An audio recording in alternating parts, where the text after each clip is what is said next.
चलो अब ध्यान से सुनना है यहाँ पे, आगे देखो सब पीछे। तो स्टार्ट करें next topic. Next topic is nucleic acid. ध्यान से सुनना, न्यूक्लिक एसिड क्या होगा। हम सबके पास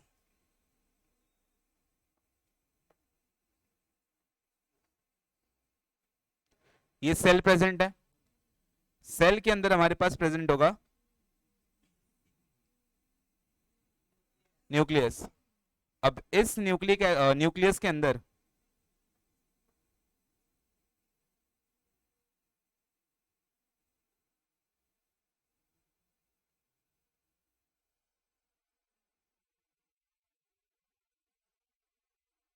ये जो आपका न्यूक्लियस है, इसके अंदर आपको मिलेगा कुछ एसिडिक सब्सटेंस। यहां पर आपको कुछ मिलेगा एसिडिक सब्सटेंस ऐसे।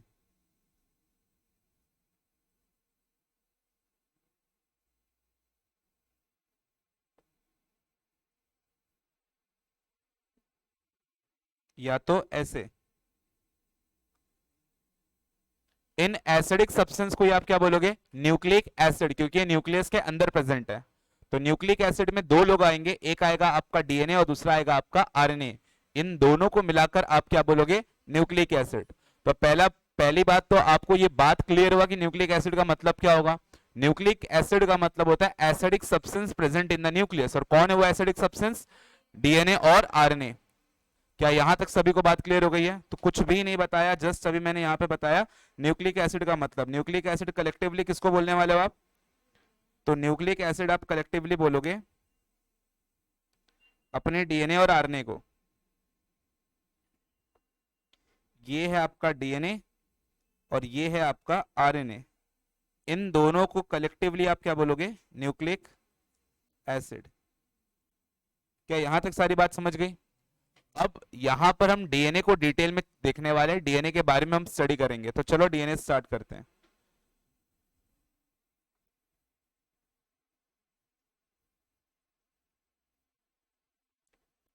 तो अब ध्यान से सुनो, अब हम स्टार्ट करेंगे डीएनए। तो पहले डीएनए का आप स्ट्रक्चर देखो।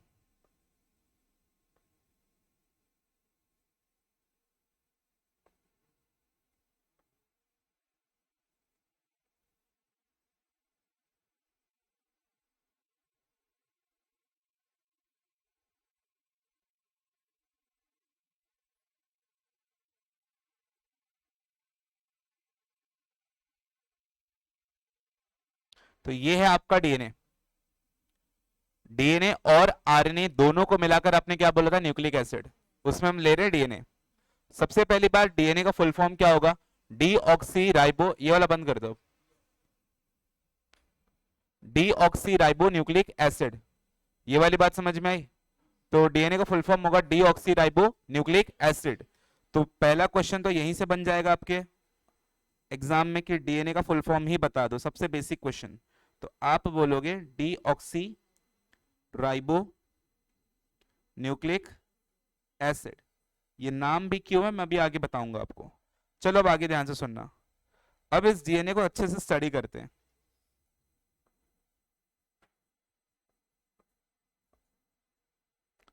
ये देखो, ये डीएनए आपने यहाँ पे ले लिया। अब ध्यान से सुनो, ये डीएनए बना किस चीज से। तो ध्यान से सुनना, अगर आप देखो तो डीएनए आपको कुछ इससे बना हुआ दिखेगा। ये देखो यहाँ पे ये पार्ट दिख रहा है, ये जो डॉट्स बना रहा हूं ये देखो ये डॉट्स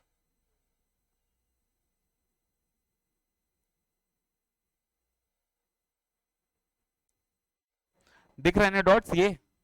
तो ऐसा लग रहा है कि डॉट्स आपस में कनेक्ट होते जा रहे हैं। तो ये डॉट्स है क्या, तो इन डॉट को आप बोलोगे न्यूक्लियोटाइड। ये सब क्या है, न्यूक्लियोटाइड। तो देखो ध्यान से सुनना, ये सब के सब यहां पर न्यूक्लियोटाइड। देखो ये आपका एक न्यूक्लियोटाइड है, यहां पे एक न्यूक्लियोटाइड है, ये न्यूक्लियोटाइड, ये न्यूक्लियोटाइड, न्यूक्लियोटाइड, न्यूक्लियोटाइड। तो अगर आप देखने जाओ तो डीएनए क्या है, न्यूक्लियोटाइड का एक चेन। आपके न्यूक्लियोटाइड का एक चेन, आप उसे को क्या बोलोगे, डीएनए। तो यहां पर अगर मैं डीएनए के बारे में लिखूं तो डीएनए क्या है आपका, poly nucleotide chain. Polynucleotide chain का मतलब क्या होगा? बहुत सारे न्यूक्लियोटाइड का एक चेन। तो इतनी बात आपको समझ आ गई कि डीएनए है क्या? Polynucleotide chain. पर आपके दिमाग में फिर एक नया क्वेश्चन आ गया कि ठीक है, समझ आया डीएनए न्यूक्लियोटाइड का चेन है, बट अब ये न्यूक्लियोटाइड क्या है? अब अगला आपका क्वेश्चन है कि न्यूक्लियोटाइड क्या है। तो अब आ जाओ समझते हैं न्यूक्लियोटाइड क्या है। तो अब हम समझेंगे न्यूक्लियोटाइड के बारे में, ध्यान से सुनना।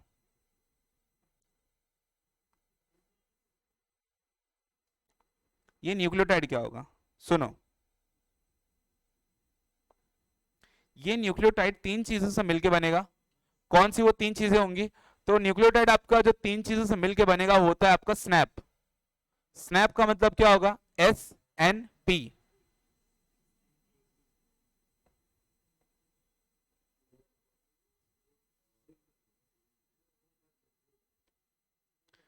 एक होगा S, एक होगा N और एक होगा P। स्नैप। अब ये स्नैप का मतलब क्या है यहाँ पे? तो S का मतलब यहाँ पर है वो शुगर। S का मतलब यहाँ पे शुगर। N का मतलब होगा यहाँ पे नाइट्रोजन, नाइट्रोजन बेस। और P का मतलब क्या होगा? Phosphate group. क्या ये वाली बात समझ में आ गई? S का मतलब होगा शुगर, N का मतलब, दूसरी बात सीधा बैठ पहले। पेट में कुछ हुआ है क्या? दीवार छोड़ वहां से।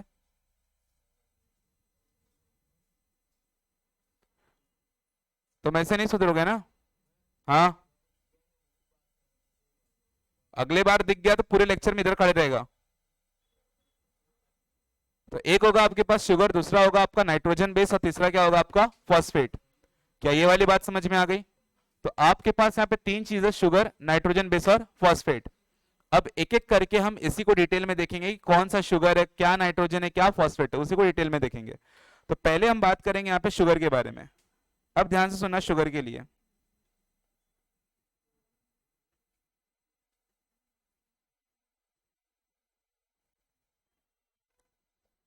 अब शुगर सुनो। यहां पर हमारे पास दो शुगर हो सकते हैं, दो शुगर पॉसिबल है। एक शुगर होगा राइबोज शुगर और एक होगा डीऑक्सी राइबोज शुगर। तो देखो, जो शुगर यूज होगा वो होगा 5 कार्बन शुगर। कितने कार्बन का होगा? 5 कार्बन शुगर। और 5 कार्बन शुगर को क्या बोलोगे? तो इसे आप बोलोगे पेंटोज।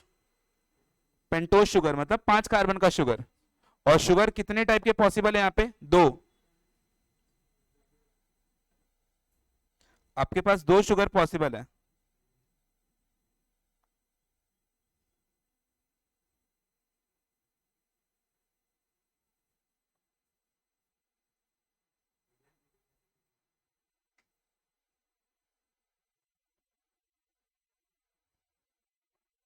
कौन से दो शुगर हैं? अब ध्यान से सुनो। एक तो है आपके पास राइबोज शुगर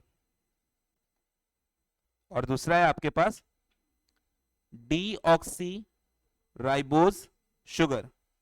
अब आपका सवाल है ये क्या होता है? राइबोज शुगर क्या होगा, डीऑक्सी राइबोज शुगर क्या होगा? सबसे पहली बात, ये दोनों शुगर कितने कार्बन के हैं? 5। इसलिए आप इसे क्या बोलोगे? पेंटोज शुगर, मतलब 5 कार्बन वाले शुगर। अब इसमें राइबोज शुगर का मतलब क्या और डीऑक्सी राइबोज शुगर का मतलब क्या है? ध्यान से सुनो। पहले हम राइबोज शुगर बनाएंगे, देखो बहुत आसान है, थोड़ा केमिस्ट्री आएगा।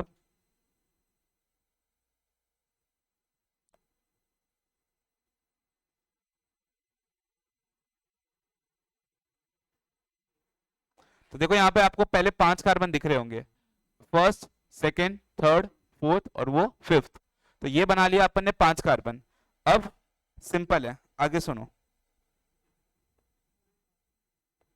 आपको यहां पर बीच में यहां पर लगाना है H, यहां पे भी H, यहां पे भी H, यहां पे भी H, OH, OH, OH और यहां पर भी OH।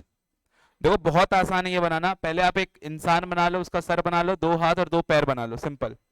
ये आपने पहले सर बनाया, फिर ये उसकी बॉडी बनाई, फिर 2 हाथ और 2 पैर। लंगड़ा हो गया, सॉरी। अब ठीक है, 2 पैर। अब एच कुछ इस तरीके से लगाओ कि बीच में एक एच का लाइन बन जाए। देखो एच एच एच एच, एक लाइन बन गया ना बीच में।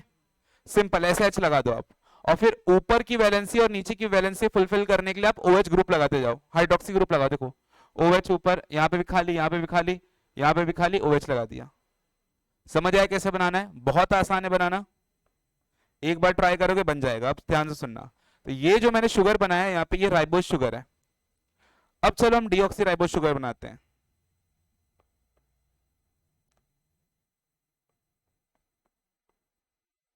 ये लो, बन गया डीऑक्सी राइबोज शुगर। क्या फर्क आया ये देखो, ये था आपका फर्स्ट कार्बन, ये था आपका सेकंड कार्बन, ये था आपका थर्ड कार्बन, दे ये फोर्थ, और ये 5। अब देखो, अगर आप देखो तो सेकंड कार्बन का डिफरेंस है, वहां पे सेकंड कार्बन पे ऑक्सीजन नहीं है, यहाँ पे सेकंड कार्बन पे ऑक्सीजन है, इसीलिए इसका नाम ये होता है कि ये राइबोज है, और वहां पे सेकंड कार्बन पे ऑक्सीजन नहीं है, इसलिए उसको डीऑक्सी, मतलब ऑक्सीजन एब्सेंट, तो इसका पूरा नाम होता है 2-डीऑक्सी राइबोज शुगर।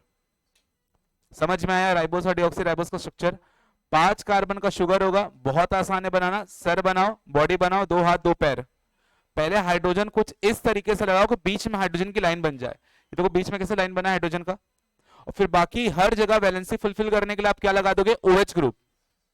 और फिर डीऑक्सी राइबोज बनाने के लिए खाली आप सेकंड कार्बन से ऑक्सीजन हटा दो।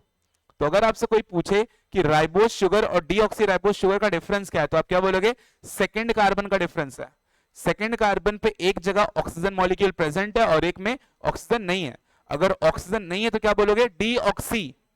तो यही बनाता है DNA, deoxy ribose nucleic acid, DNA, deoxy ribose nucleic acid, DNA, और ये बनाएगा ribose nucleic acid, RNA.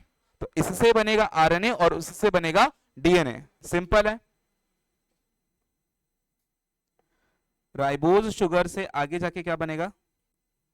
RNA, और डीऑक्सी राइबोज शुगर से आगे जाके बनेगा डीएनए। तो होप सो आपको शुगर वाला पूरा कंसेप्ट क्लियर हो चुका है। कौन सा शुगर यूज होगा, उसका स्ट्रक्चर कैसे होगा, कौन सा नहीं यूज होगा, क्या डिफरेंस होगा दोनों में, ये क्लियर हो गया आपको। अब हम बात करेंगे, अच्छा ये जो दोनों शुगर बनाए ना अपन ने, राइबोस और डीऑक्सी राइबोस, ये मोनोसेकेराइड है। मोनोसेकेराइड मतलब सिंपल शुगर, एक शुगर का मॉलिक्यूल है, ये देखो एक मॉलिक्यूल है। इसी तरह होता है डाइसेकेराइड, मतलब बायोमोलिक्यूल चैप्टर के स्टार्टिंग में पूरा कार्बोहाइड्रेट है, वहां पे पढ़ाने वाला हूं ये सब।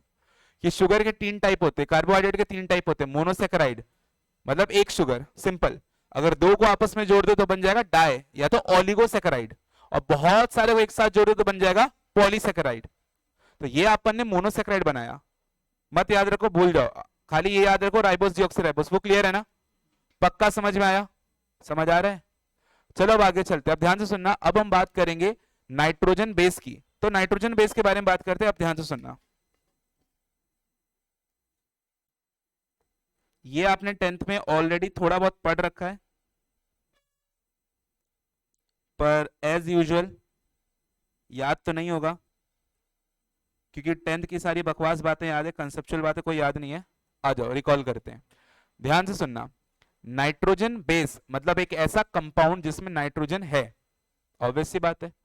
नाइट्रोजन बेस के टोटल 2 टाइप है हमारे पास, एक है प्यूरिन और एक है पायरिमिडीन। अब ये प्यूरिन और पायरिमिडीन क्या होगा समझो।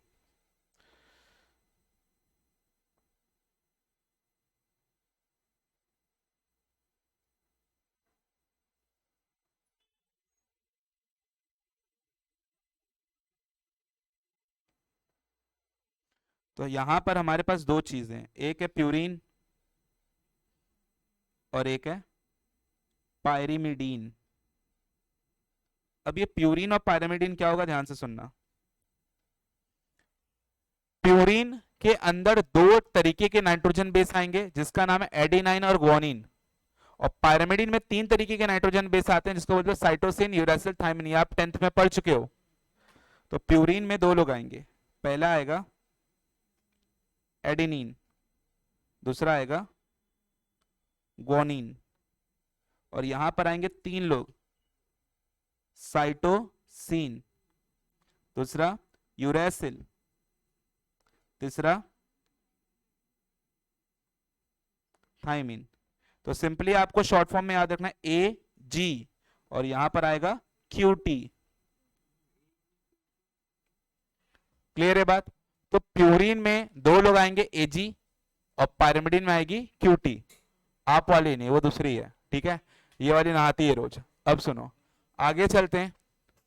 नहीं तुम्हारा नहीं है, रहने दो। अब सुनो, प्यूरिन और पायरिमिडिन में डिफरेंस क्या होता है? But purine two ring compound है, मतलब इसमें दो रिंग्स होते हैं। जैसे बेंजीन वाला रिंग होता है ना, वैसे, पर बेंजीन रिंग नहीं होता है, हेटेरोसाइक्लिक रिंग होता है, मतलब अलग अलग टाइप का स्ट्रक्चर का। तो ये दो रिंग कंपाउंड है, इसमें दो रिंग्स होते हैं, और वो सिंगल रिंग कंपाउंड है। लेकिन ये सारी बातें आपसे नहीं पूछे गए, थोड़े ऊपर के लेवल की बात है। अगर आप सीटी या नीट दोगे उसमें पूछ सकता है, कॉम्पिटिटिव एग्जाम में पूछ सकता है, यहाँ पे पूछने का चांस वैसे है नहीं। क्या हो गया? हाँ लिखा है तो उसमें क्या हो गया? अब सुनो, तो आपका जो प्यूरिन है वो क्या है?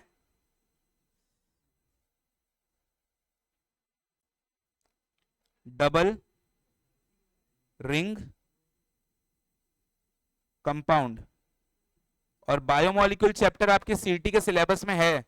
11th से टोटल 4 ही चैप्टर है सीटी में, उसमें से एक चैप्टर ये है बायोमोलिक्यूल, और 12th के आपके 15 चैप्टर, टोटल 19 चैप्टर आते हैं बायो के सीटी एग्जाम में। अगर आपको फार्मेसी या पैरामेडिकल कोर्स या किसी इंजीनियरिंग कॉलेज में जाना होता है बेसिक में, तो ये सारी चीजें पूछता है सीटी के एग्जाम में, 200 मार्क्स का जो पेपर होगा। क्लियर है बात? ये हो गया डबल रिंग कंपाउंड, और ये होगा सिंगल रिंग कंपाउंड। तो प्यूरिन और पायरिमिडिन का डिफरेंस समझ आया। अब आगे की बात सुनो, ध्यान से अब सुनना। देखो, जो आपका एडेनाइन होता है ना, वो थाइमीन के साथ सेटिंग करके रखता है। एडेनाइन की सेटिंग कौन है? थाइमीन। तो थाइमीन की सेटिंग कौन हुआ? एडेनाइन ना, ऑब्वियस सी बात है, थर्ड पार्टी थोड़ी ना चल रहा है यहां पर। और ग्वानिन की सेटिंग कौन है? साइटोसिन। तो साइटोसिन का कौन हुआ? ग्वानिन। लेकिन ये याद रखना, एडेनाइन थाइमीन को 2 साल हो गया है, तो उनके बीच में 2 बॉन्ड है।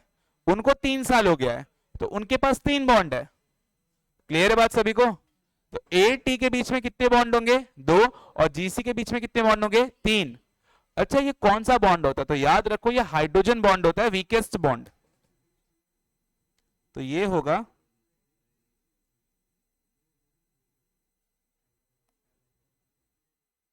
तो यहां पर मैंने आपको सबसे पहला बॉन्ड बता दिया चैप्टर का। ऐसे में टोटल और 3 बॉन्ड बनाऊंगा, टोटल 4 बॉन्ड होते हैं। तो ये समझ आया सभी को? ATT 2 2 2 2 कितने बॉन्ड होंगे? 2। नहीं वैसे नहीं। और जीसी के बीच में फिर कितने हो जाएंगे? 3। ऑब्वियस सी बात है। आई बात समझ में सभी को?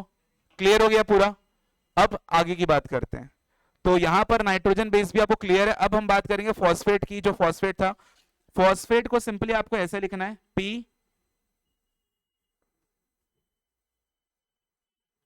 PO4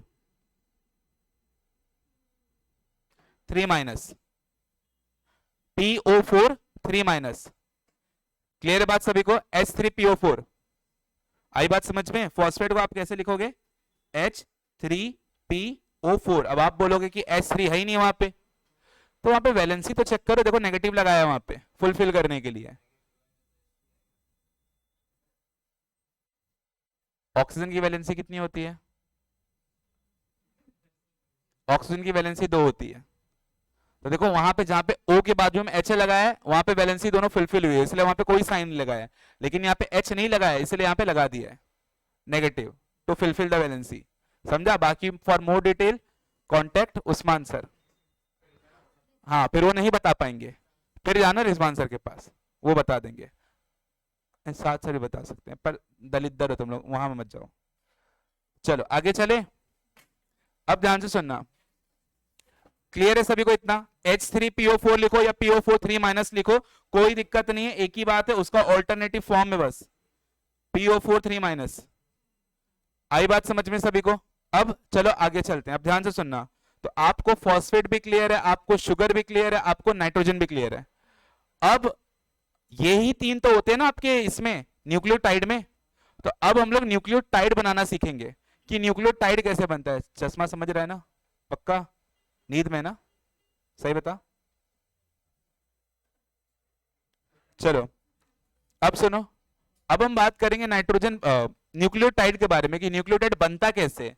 तो आप शुगर ले लो आधा चम्मच, बारीक कटी हुई नाइट्रोजन बेस ले लो और एक पूरा खड़ा फॉस्फेट ले लो और तीनों को हल्की आंच पे पकाओगे तो क्या बनेगा? न्यूक्लियोटाइड। ठीक है, नहीं तेल नहीं डालना है।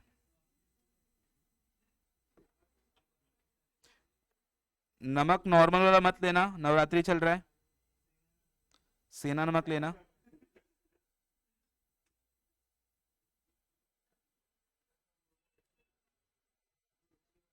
चलो अब हम बात करेंगे न्यूक्लियोटाइड का। कौन कम है बे तुम लोग में? कौन नहीं आया है? और तो फिर पीछे बैठ गई। हाँ चलो अब आगे सुनो। अब हम बात करेंगे न्यूक्लियोटाइड की कि न्यूक्लियोटाइड बनता कैसे। ध्यान से सुनना। कम करो लौंडियाबाजी, उससे घर नहीं चलेगा। अब ध्यान से सुनो। तो अब हम लोग बनाएंगे न्यूक्लियोटाइड। सुनो ध्यान से सुनना।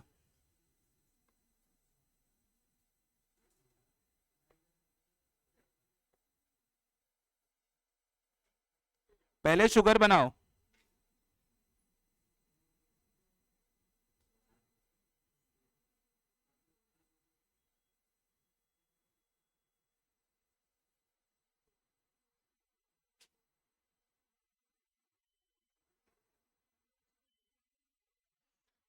क्लियर इतना?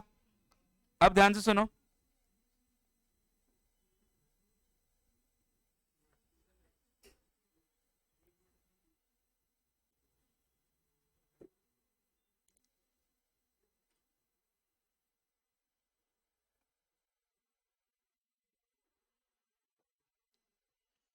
अब मुझे बताओ, मैंने डीएनए का शुगर बनाया कि आरएनए का? डीएनए का डीऑक्सी राइबोज शुगर बनाया, क्योंकि यहां पे सेकेंड कार्बन पे ऑक्सीजन नहीं है।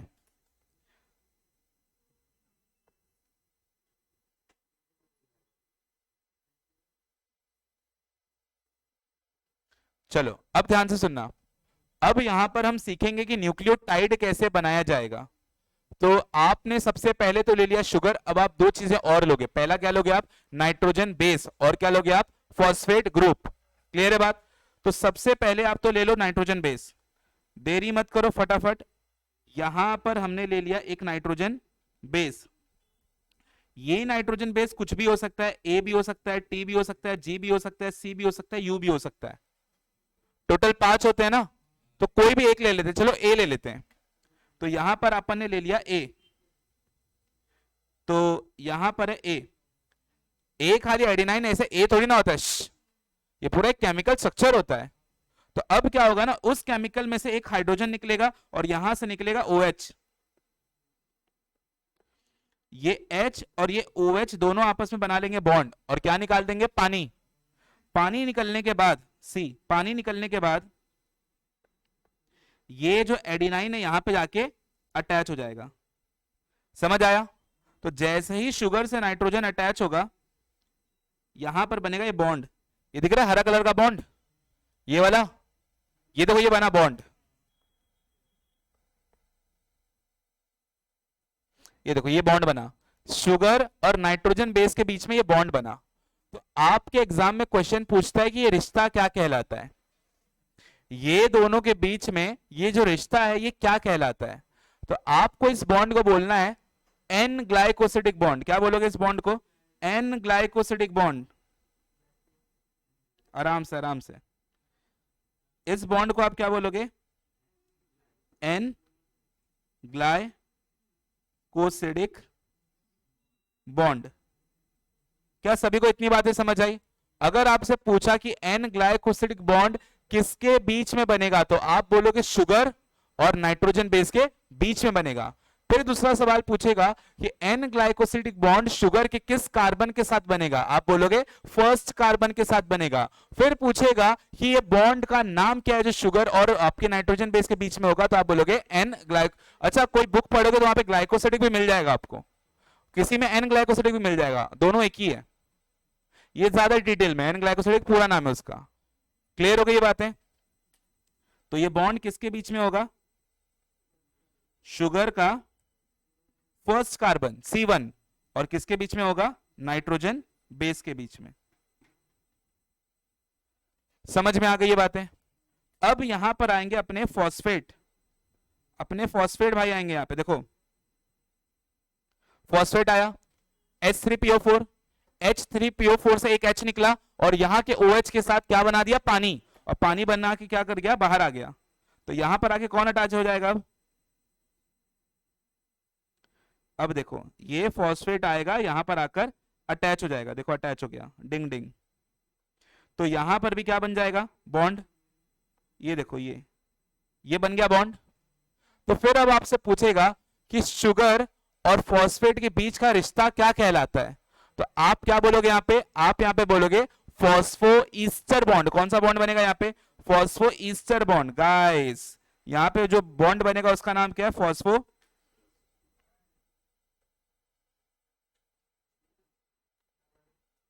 फॉस्फो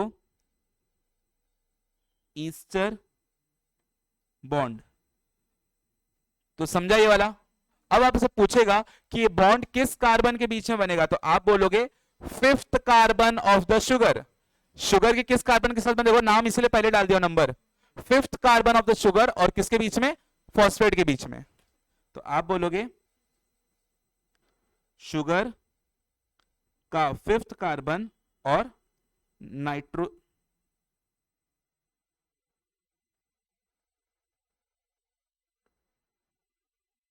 फॉस्फोरिक एसिड या फॉस्फेट के बीच में। क्या समझ में आई ये बातें। तो अब टोटल हमने कितने बॉन्ड पढ़ लिए, 3। पहला बॉन्ड हमने पढ़ा था ATGC का, AT के बीच में कितने बॉन्ड थे, 2, 2 हाइड्रोजन बॉन्ड, और GC के बीच में 3। और यहां पे समझ आया शुगर और नाइट्रोजन बेस के बीच में जो बॉन्ड बना एन ग्लाइकोसिडिक, शुगर और इसके बीच में जो बना फॉस्फो ईस्टर बॉन्ड। समझ में आया, चश्मा समझ आ रहा है, क्लियर है सभी को, पक्का, घूरो इसको अच्छे से, दिमाग में बिठाओ अपने, फिर DNA बनाना सिखाऊंगा।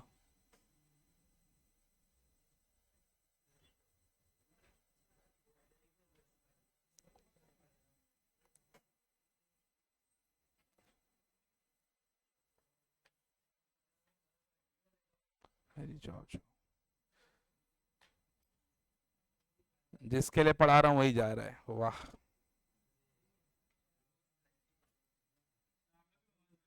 जा सकते हो, जिसका प्रैक्टिकल कॉलेज वगैरह जो भी है जा सकता है। अच्छा अच्छा, मैं समझ सकता हूँ, प्रैक्टिकल आ गया होगा बहुत लोग का अचानक से।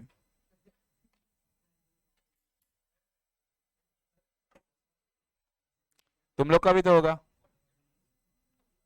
तुम लोग नल्ले लोग हो, 5-6 महीने से यहीं पड़े हो, खाना पीना रहना सोना यहीं पर है, काम धंधा तो है नहीं, ससुराल है दूसरा ये। अपने घर से ज्यादा तो यहाँ पे रह रहे होगे।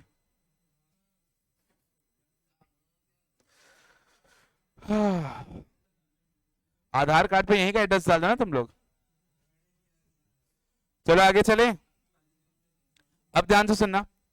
अब हम DNA बनाना सीखेंगे, हम न्यूक्लियोटाइड बनाना सीख गए ना। अब ऐसे ही बहुत सारे न्यूक्लियोटाइड को आपस में आप जोड़ दो, तो जो चेन बनेगा उस चेन को ही आप क्या बोलोगे, DNA। क्या करना है आपको, बहुत सारे न्यूक्लियोटाइड को खाली जोड़ देना है साथ में। कैसे जोड़ेंगे आ जाओ समझते हैं। तो पहले तो इसको किडनैप कर लो।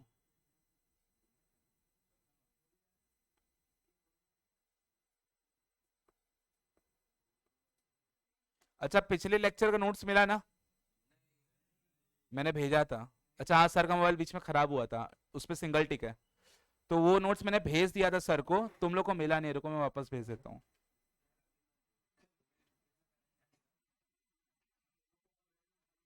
ये देखो भेजा है, डाइजेशन ऑफ प्रोटीन, सिंगल टिक है उस पर, क्योंकि सर का मोबाइल खराब था।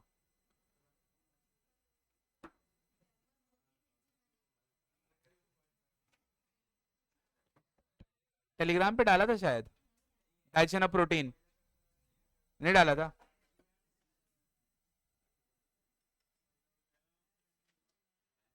अरे छोड़ो, वैसे भी 11th इंपॉर्टेंट नहीं है।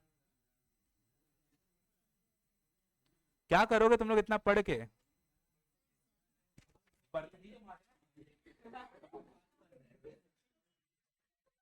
डार्क जोक, चलो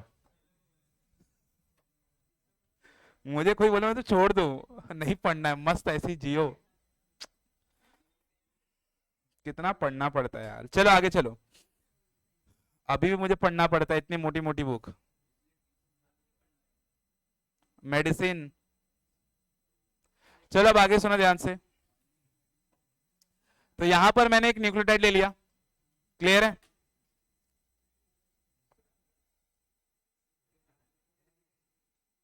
कोई ऑफेंड नहीं हुआ, क्या बात है भाव।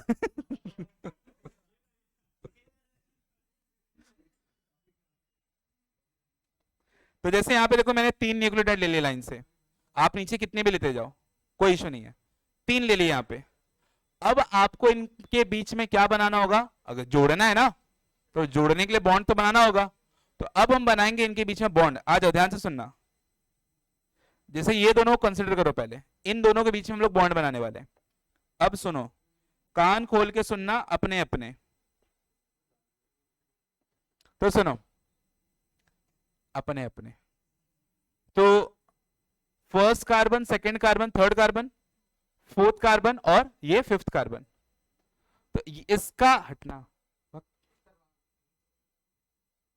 इसका ये थर्ड कार्बन है और इसका जो फिफ्थ कार्बन है, ये दोनों आपस में कर लेंगे सेटिंग, ये लोग आपस में बॉन्ड बना लेंगे। कौन कौन, इसका थर्ड कार्बन और इसका फिफ्थ कार्बन। तो यहां से निकलेगा H और यहां से आएगा OH, और यहां से क्या निकल जाएगा, पानी, और यहां पर बन जाएगा बॉन्ड। ये देखो ऐसे, ये गया डिंग डिंग, ये गया डिंग डिंग, और इसके बीच में क्या बन जाएगा, बॉन्ड। ये देखो बन गया। वैसे ही यहां पर भी बनेगा ऐसे बॉन्ड, ऐसे ही नीचे लाइन से बनता जाएगा। अच्छा ये जो बॉन्ड बना, इस बॉन्ड को क्या बोलोगे, इस बॉन्ड को बोलोगे फॉस्फो डाई ईस्टर बॉन्ड। ऊपर वाले का फॉस्फो ईस्टर था, इसका डाई ईस्टर, तो आप इसे बोलोगे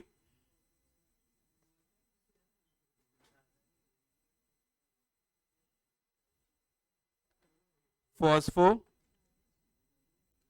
डाई ईस्टर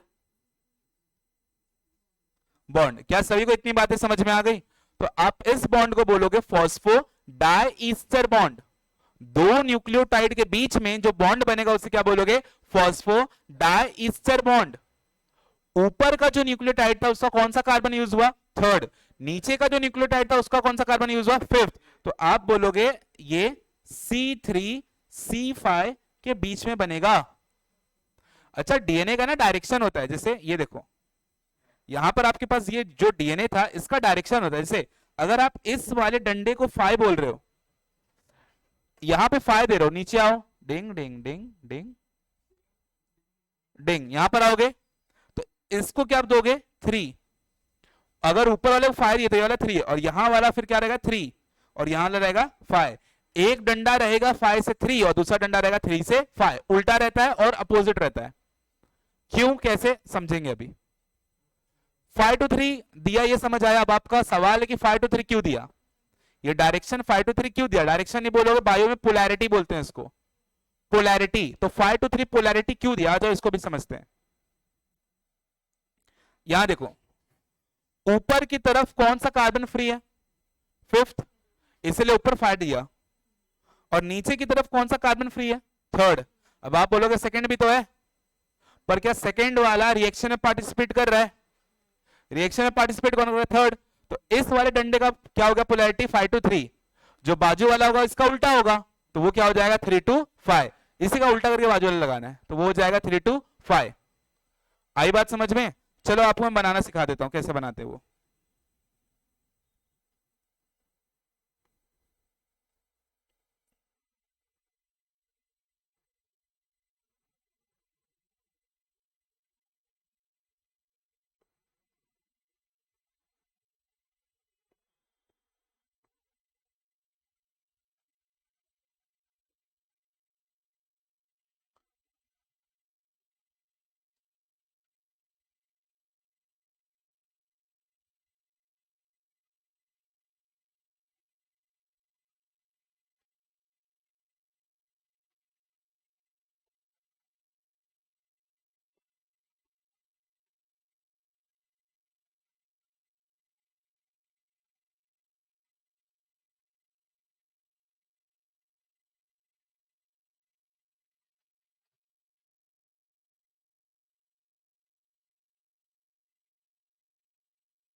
तो बाजू वाला स्टैंड हमेशा क्या लगाना है आपको, उल्टा। बाजू वाला दूसरा उल्टा होता है।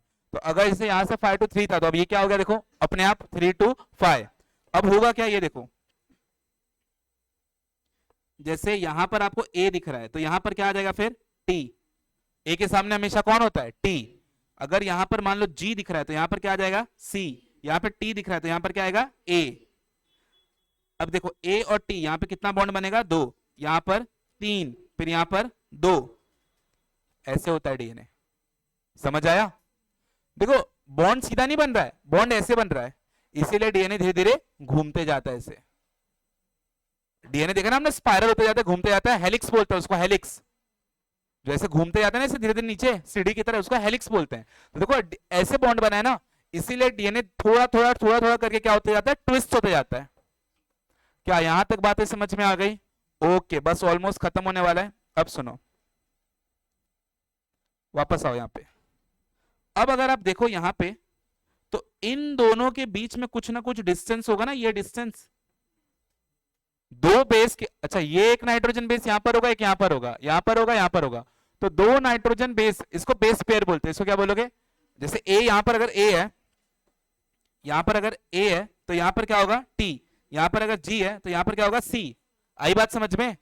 तो ये दोनों बेस है, और ये बेस आपस में क्या किए, पेयर। तो इसको क्या बोलोगे, बेस पेयर। ये क्या है आपका, बेस पेयर। ये क्या है आपका, बेस पेयर, बेस पेयर। तो दो बेस पेयर के बीच का डिस्टेंस, मतलब इन दोनों के बीच का डिस्टेंस, इन दोनों के बीच का डिस्टेंस, या किसी के भी बीच का डिस्टेंस, तो दो बेस पेयर के बीच का डिस्टेंस कितना होगा? तो दो बेस पेयर का डिस्टेंस अगर आपको पूछा, तो आप बोलोगे 3.4 आर्मस्ट्रॉन्ग। क्लियर हो गई बात? समझ आई बात? अब अगर आपसे पूछे कि एक टर्न में कितना बेस पेयर होता है, एक टर्न, तो ये देखो आधा टर्न यहां पर हुआ, फिर आधा टर्न यहां पर हुआ, तो एक कंप्लीट टर्न हुआ। अरे एक सर्कल कब बनेगा, ये देखो आधा टर्न ऐसे हुआ, हट, आधा टर्न ऐसे हुआ, फिर आधा टर्न ऐसे हुआ, दोनों को मिला दो एक सर्कल देखो पूरा होगा। तो एक टर्न में, एक टर्न पूरा मतलब ये इतना पूरा, ये एक टर्न होता है। समझ आया कैसे? ये आधा और ये आधा, अब एक सर्कल हुआ ना पूरा। तो एक कंप्लीट में कितने बेस पेयर हैं, तो कितने, तो एक में हमेशा 5 होते हैं, एक में हमेशा 5 होते हैं। तो ये पूरे एक टर्न में कितने हो गए, 10। तो पूछेगा एक कंप्लीट टर्न के बीच में डिस्टेंस कितना होगा, तो एक के बीच में कितना था, 3.4। तो 10 के बीच में कितना होगा, 34। तो ये पूरे का डिस्टेंस कितना हो जाएगा, 34 आर्मस्ट्रॉन्ग। क्लियर हो गई बात? अब अगर आपसे पूछा कि ये डिस्टेंस बताओ, ये वाला,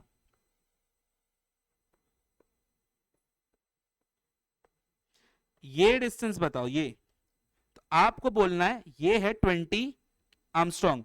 इसको बोलते हो diameter of DNA, 20 Armstrong diameter of DNA. दो डंडे के बीच का डिस्टेंस पूछा तो क्या आ जाएगा, 20 आर्मस्ट्रॉन्ग। इसको क्या बोलोगे, डायमीटर ऑफ डीएनए। क्या यहां तक सारी बातें समझ में आ गई? तो ये डीएनए ऑलमोस्ट हो गया कंप्लीट। अब कुछ फालतू बातें बची है, वो भी सुन लो। आपके टेक्स्ट में एक रूल दिया है जिसको आप बोलते हो चारगाफ रूल। अच्छा, ये डीएनए कैसे बनाना है समझ गया ना पक्का? ठीक है, आपने जो यहां पे बनाया उसी को खाली यहां पे उल्टा करके बना दो। अब एक रूल दिया है जिसको बोलोगे Chargaff rule. Erwin Chargaff scientist का नाम है।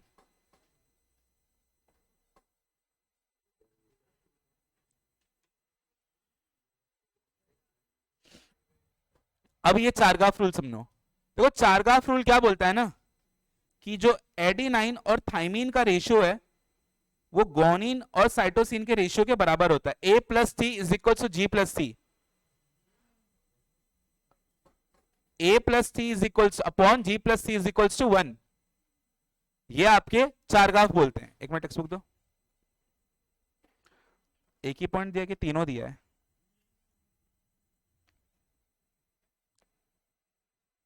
एक ही पॉइंट दिया है। चलो फिर एक्स्ट्रा नहीं बता रहा हूं, खाली यही सुन लो आपकी बुक में जो दिया है।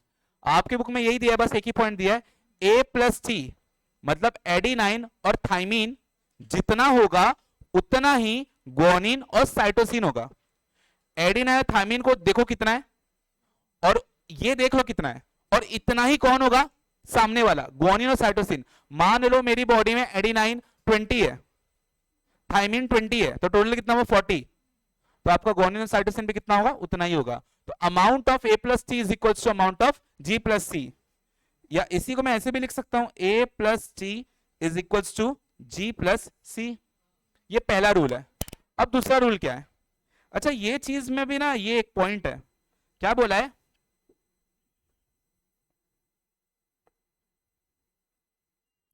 डिफरेंट फॉर डिफरेंट स्पीसीज, मतलब अलग अलग स्पीसीज में इसकी वैल्यू अलग होती है। मेरे बॉडी में a प्लस टी का वैल्यू कुछ अलग होगा, g प्लस टी का कुछ अलग होगा, आप में अलग होगा। आप में मतलब डॉग्स में अलग होगा, कैट्स में, हम सब होमोसेपियंस है ना, हम सब में सेम होगा। समझ रहे हो?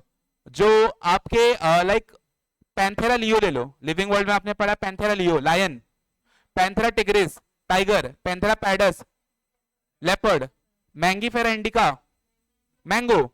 तो ये सब जैसे सारे कुत्ते, सब उसमें ए प्लस सी और जी प्लस सी का वैल्यू सेम है। सारे इंसान ए प्लस सी जी प्लस सी का वैल्यू सेम है। तो ये स्पीसीज टू स्पीसीज डिफर करता है, लेकिन एक ही स्पीसीज में सेम रहता है।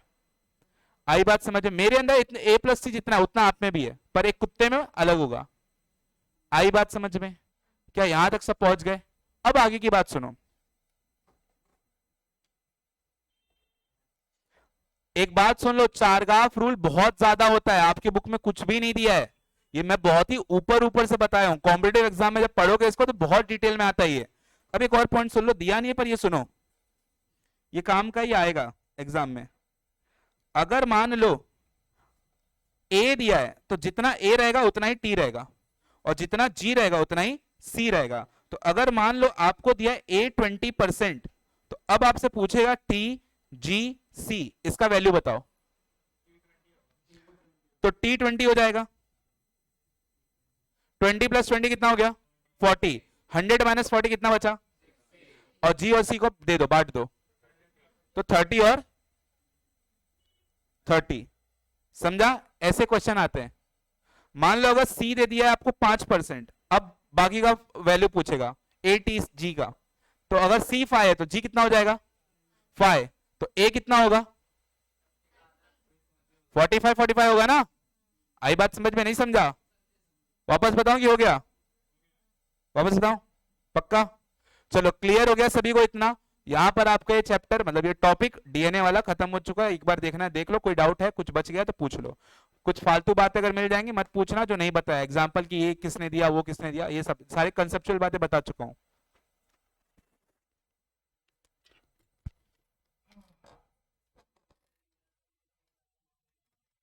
आता है ना? नहीं, यूरेसिल नहीं बना, पर बॉन्ड बनाता है ना। पर इंट्रामॉलिक्यूलर पेयरिंग करता है, मतलब आपस में पेयरिंग कर लेता है। देखो आप टी आर ने दिया होगा कैसे स्पाइरल है, खुद में पेयरिंग कर दिया है।